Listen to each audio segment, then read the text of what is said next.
Hey everyone, it's James at geometriccharts.com. It's about 5 p.m. Eastern Standard Time.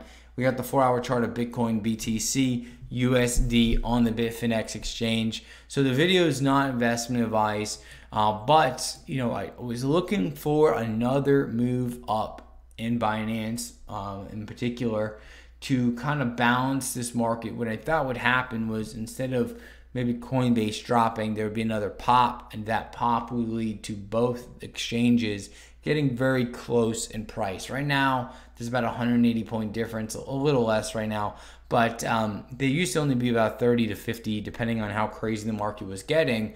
And I do think at some point we are going to return back to that. I don't think necessarily it has to happen, but I definitely think it will happen. So I thought over the weekend we would have a crazy move real quick because volume got very low. Again, we spiked up to over like 7.5 billion or whatever it was up here, and then immediately all that volume got washed right back out.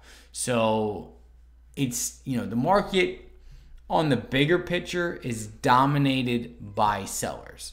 On the short-term picture, I think there still may be another move upward, but I don't think it's going to be market changing.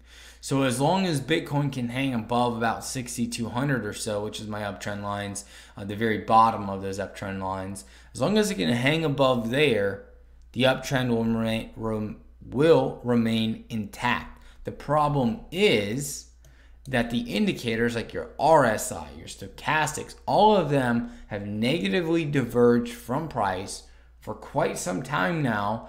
And I imagine they will continue to do so because sellers are clearly in complete control of this market. And it's going to take a serious move to change that. And you can just see it on the chart. I mean, every pump is dumped into like there's no tomorrow. And I don't think that's going to change anytime soon.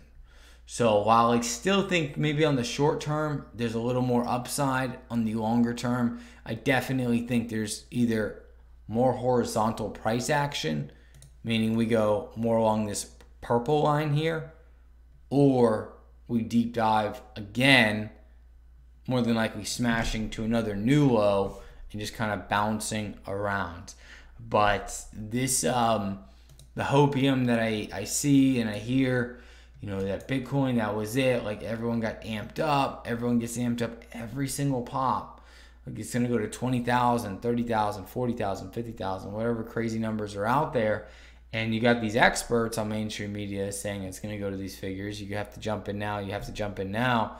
Yet every time they say that, there's just a monster sell-off in the market. So I don't know how many people are listening to these maniacs anymore. Our con men is what we should call them. But it's going to be a very tough market. And I've talked about it multiple times. I said it's going to take a lot of time. The market's going to beat horizontally. And it's going to beat a lot of traders out. And that's basically where we're at. We're just oscillating around, right? So that's pretty much the analysis. There's really not much else to say over this movement because at the end of the day, everything has pretty much just been horizontal, just whipping back and forth. This was an insane move in price that really should not have happened, but it did. So the rest of the market's kind of drifted down and erased the move 100%. Bitcoin may, at least on Binance, drift down a bit more, but on Coinbase, it's basically held flat. And I definitely think it's going to continue to do so. And I think Binance is going to either remain flat or it's just going to slightly drift down, drift down, drift down, drift down. But I do not think Binance is going to break under like 60, I don't know, maybe like 6,300 now, I should say. But anyways, that's it for the analysis. I know people are asking, like, how did I know about this pop?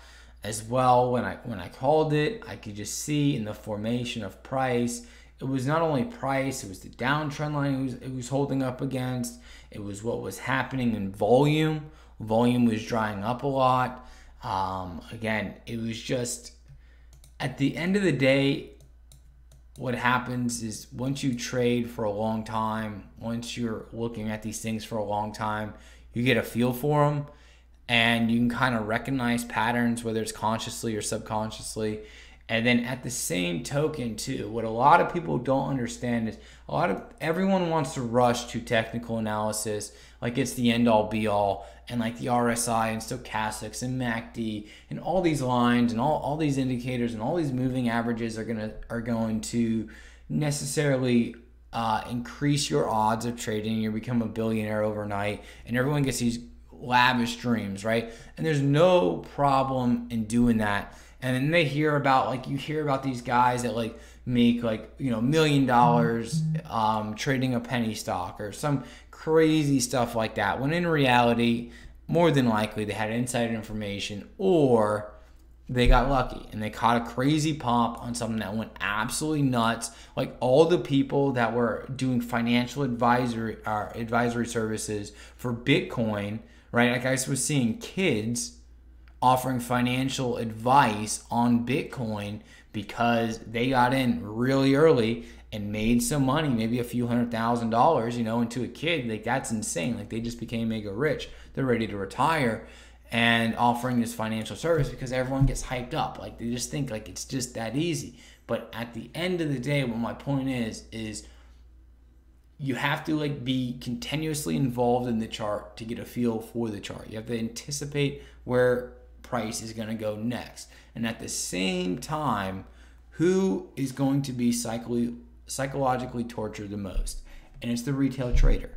The retail trader, the everyday trader is going to be tortured to no end, and they will never stop torturing the retail trader. That at the end of the day, it really should be like psychological torture analysis is what the technical analysis should really be at the end of the day. And who is going to get the screws put to them? That's the retail trader.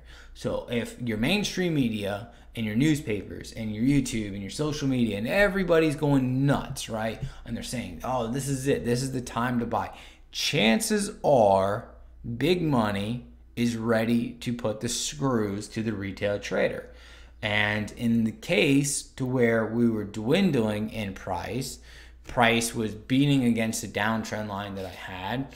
On my other chart, it was above support at that time. I could see a certain pattern developing. I could see volume drying up. I could see people kind of getting beat horizontally, which means basically this time element that people are being beat out of the market. You have this drop.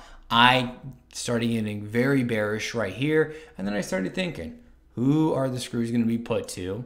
You know, along with, like, let me not take the credit all for myself, because one of my subscribers also was like, hey, this piece of chart looks very similar to something that happened in the past, right? So all of this starts to come into play, and I started to think that, hey, I'm really bearish here. This pattern looks the same. It's you know, it's meeting all this criteria, and who is going to get beat the most? And it's going to be the traders that are short, that are more than likely on leverage out of their wazoo, and more than likely also take out possibly a couple big players too, because these moves at the end of the day are for complete domination of this market. If Bitcoin is going to survive at the end of the day, and this is probably something no one is ever going to talk about in this market because not a lot of people understand this portion of trading, but it is about domination, and it is about whales consuming whales, but also consuming guppies like there's no end. And the guppy is the retail trader. Anyone that trades under $500,000 is considered retail. Honestly, I think it probably should go up to $1 million, maybe even multi-million-dollar accounts should be a guppy trader, because you just don't understand what's really going on behind the scenes. And you can't understand that because the average trader, even someone that's amassed a serious amount of wealth, does not have access to learn from individuals who do push hundreds of millions or billions of dollars. And at the end of the day, it's a very ruthless market, a market that is very predatory, and it's always going to be that way. It's never going to stop. So the psychological torture analysis is who is going to get wrecked the most? The retail trader. Where's the retail trader going to get wrecked the most? Those are the questions you got to ask. You know, the big money, they'll attack each other, and they'll do it on, you know, certain areas. Like this could have been an attack to blow out a big short, right?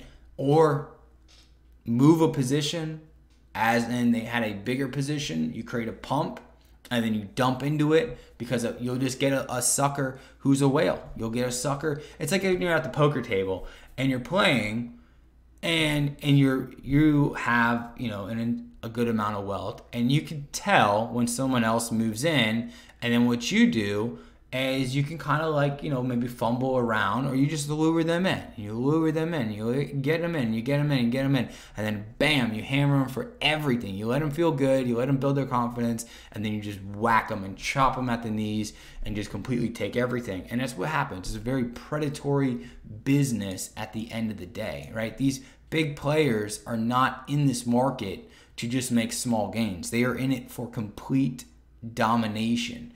And that's something that you either have to be a professional to understand, because you've learned from people who do that for a living, or who have talked about how to do it, so you understand the process. And with that same mindset too, is the way I look at it, is that this market is going to be dominated by the banks more than likely. If Bitcoin is truly going to hang around, right, and this video is going to become long, and I'm very sorry, but if Bitcoin is going to truly hang around like gold, like silver, like any precious metal, any commodity, even oil, anything like that, you better understand the banks are going to put the screws to everyone in this industry, or everyone in this market, until they have complete domination and control over these assets. From Bitcoin to every other crypto that's going to be traded will be completely dominated and consolidated for ultimate control and power, ultimately. So, you know, it sounds like giant conspiracy. It sounds like it's like too evil to be true, but just look at gold manipulation. Just type in gold manipulation in Google. You'll go crazy for years and decades of all the massive manipulation done by the banks, orchestrated and done to a level that you could not even fathom.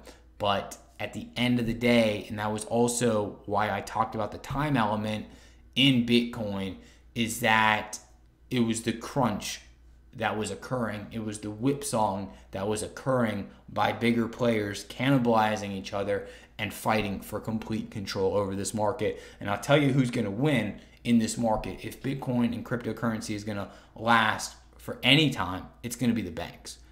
I don't care how big of a player you are. You could be a multi-billionaire in this industry. You will get the screws put to you until you are done and completely wiped out and you've lost everything, if you think you are going to survive the banks and the financial institutions. There's no way in the world anyone can survive past them. So